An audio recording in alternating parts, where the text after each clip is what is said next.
Whiskey Jason here, whiskey from the viewpoint of an American in Germany, tasting rare and exotic whiskeys. Today I have Blood Oath Pact number 6.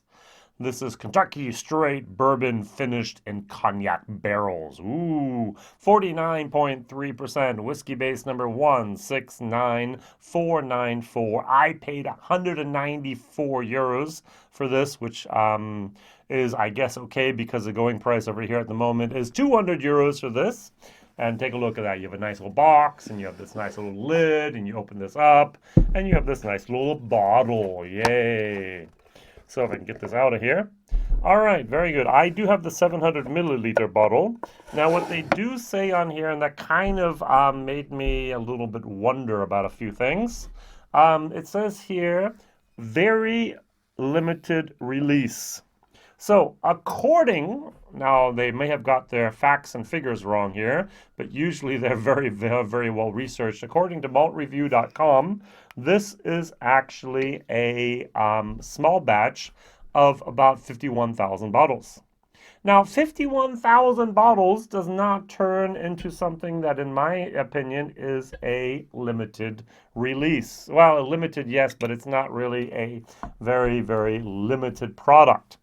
So it's an annual release. This is the 6th time. They started off back then in, where was it? 6 years ago, basically, in 2015. And so what we have here is a blend we have here, what was it? I'm sorry. We have the master blender, the master distiller, John Reppe. He is the person who swore to secrecy, to never tell what was in this, exactly where it came from. Think a little bit about Bruichladdich black magic there. Mr. Reppe has a degree in biology. He is a certified food scientist, and he's been working for Blood Oath's parent company, Lexro, now for 17 years. And he is the head distiller at the Bardstown Distillery, which started in 2018 for Lexco. So what do we have here? We have a blend of 14-year-old bourbon, we have 8-year-old bourbon, and we have 7-year-old bourbon. And some of that actually having been finished in or rested in cognac casks. Yay! So what am I going to compare it to? I hope I remember to put up the bottle. Bing! This is Rebel Yell. This is Rebel Yell finished in a cognac cask. I have a conspiracy theory. So my conspiracy theory goes as followed. So let's put a little bit. This is 45%, by the way. This is whiskey base number 164858. This is 38 euros on the European market. This is 149 to 199 euros. So you can get, I don't know, 5 of these for one of these. All right, so my conspiracy theory is as follows. Lexco got their hands on maybe, let's say, a few of these cognac casks, and they used it for this batch. Beautiful. And then they say, well, we have the cognac casks left over. What are we going to do? Well, we're just going to put Rebel Yell in there, whatever that is. Now it's called Rebel whiskey because Rebel Yell is no longer politically correct. And there was still Rebel Yell in the bottle, yeah? So they put that in there, and it was a second filled cognac cask, sent it to Europe and called it a limited release, and everyone was happy, right? Good price, cognac, hey, why not?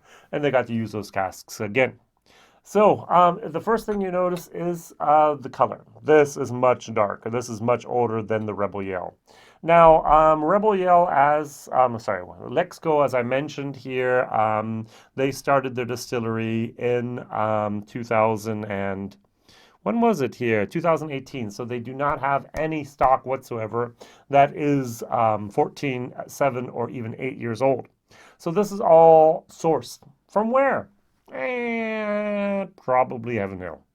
So what we basically have, they talk about a high rye. I might be wrong, but hey, it's probably going to be a little bit of like an Elijah Craig type of product, and they're going to use that instead. What is really, really interesting, at least in my personal opinion, is the fact that MGP bought Lexco for $475 million this year in 2021. I personally thought, when I heard the number, that's not that much. First of all, MGP has basically no international distribution. So Lexco does. International distribution is going to be the way forward. Somehow, somewhere, sometime, the market in the US will be saturated, and we need to actually think about sending things to abroad, like to Germany and Europe, where I am. Thank you very much.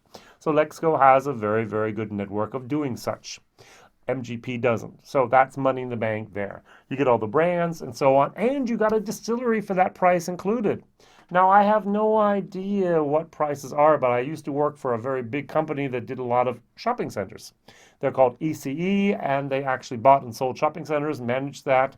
My daughter-in-law works for them now, and so on. And I enjoyed the time there actually. And we were when I was working with the architects, and they were planning these shopping centers, and you'd usually plan for about 500 million per shopping center. And so it was like one shopping center, one distillery brand, and so on. Hey, that's not about the same. Yes, you have cheaper shopping centers for 200 million. You have these strip malls. No, that's not what we're talking about. We're talking about real big shopping centers, which are still a thing over here in Europe. Well, they're dying out, but they're still a thing. Give them about another 10, 15 years.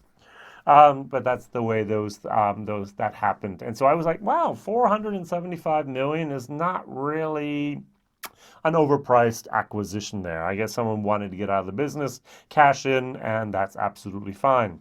Lexco has interesting brands, and this was one of them. On the nose, I get a deep, rich bourbon moment. I get my allspice. I get my brown sugar. I get my wood. I get a little bit of a cinnamon moment. I don't get that much vanilla. I do get a tiny, tiny little bit of a cherry in there. A little bit maybe of a plum on the nose, a tiny little bit of leather and orange. I like this. This is not bad. Now, is it worth 150, 200 euros? Never, ever, ever. So I do know that the new 50 euro bourbon is 100 euros. I knew that what used to be $100, the $50 is now $100, and I know that the $100 is now the $200. But still, this is in my book. I would pay $80 for this and say, hey, I wasn't actually ripped off. That smells and feels like an $80 type of thing. Could have been higher proof, yes, of course. So the 49.3%, weird number, is just not getting it what it should be. Now over here, my 45% Rebel Yell for 30 some euros. I get a lot more of the cloves on there. That's an interesting thing. Then the cognac seems to be a floral type of moment that is included but not dominant. All right, so let's try it. Cheers.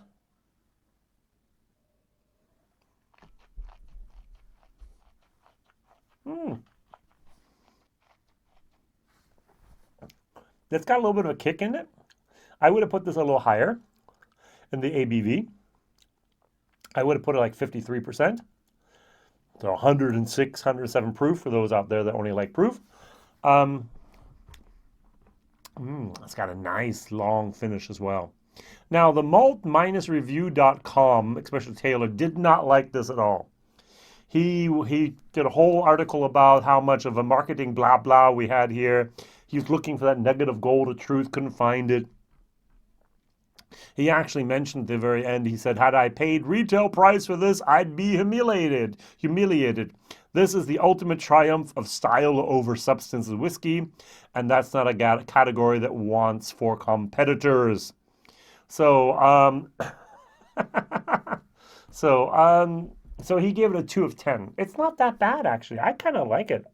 I'm gonna give this like a B minus, C plus. It's got a very nice nose.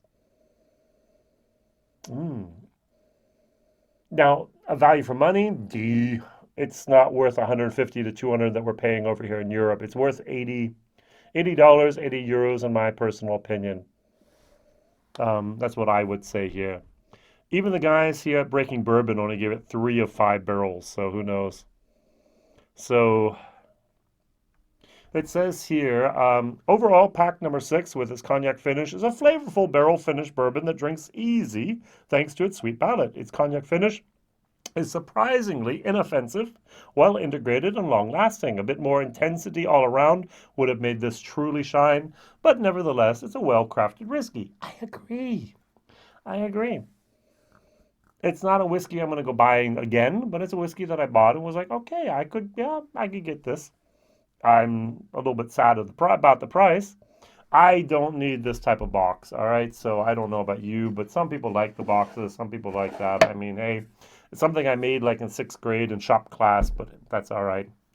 All right, going over here to my Rebel Yell Cognac. There's a video online as well here. Hmm.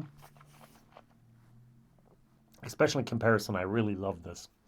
This is an okay bourbon, but it's much weaker. It's younger. There's a little bit more of the edges there. This has a rounded complexity with a little bit of too much of a power in there for that price. Not for that price, for the ABV. Either the 8 or the 7-year-old whiskey probably was hot. It might have been the old stuff. I don't know. I mean, come on. It could have been the 14-year-old stuff that had just somehow not really had a lot of contact with the heat, and therefore it wasn't good. It does say all Kentucky straight rye based bourbons. Yay. So there's no weeded bourbon in here. Okay. Many of the products of Lexco, many of the products of Rebel Yell are weeded based. Therefore, it might be nice to talk about that, but they're not high rye in that case. All right, so this was the 2020 version here. Very interesting that they had enough bottles to do the 700 milliliters for Germany or for Europe, not just putting a little stamp on there and just declaring it 700 milliliters. Would I buy it again? No. Would I recommend trying it? Yes. I'm giving it a B minus minus, a C plus plus, and a value for money of a D plus. Yeah, I have to get used to the new bourbon prices. I'm not there yet. I'm still thinking of a new riff. It's much cheaper. Wilderness Trail, much cheaper. More proof. Okay, it's not 14, 18, and 7 years, but it's much more of a bourbon to drink and to enjoy than this is, in my personal opinion. Whiskey Jason here, whiskey from the viewpoint of an American in Germany. First question, what is your favorite Blood Oath edition bottling so far? Pact is what it's called. What is your favorite Lexco product, if you know that? And what is your favorite $100+ bourbon, if you have that as well? Write those down in the comments. Thank you very much for liking, subscribing, telling others, sharing this video, and actually getting more people here to watch this unique channel of things you might not ever see or hardly ever see. Is this very, very rare with 51,000 approximate bottles worldwide? Nah, but it is a little bit up there in the price, and therefore I decided to do a video as well. Thank you very much. Oh, by the way, this will be released on July 4th, 2021. And so happy 4th of July, fellow Americans. Bye-bye.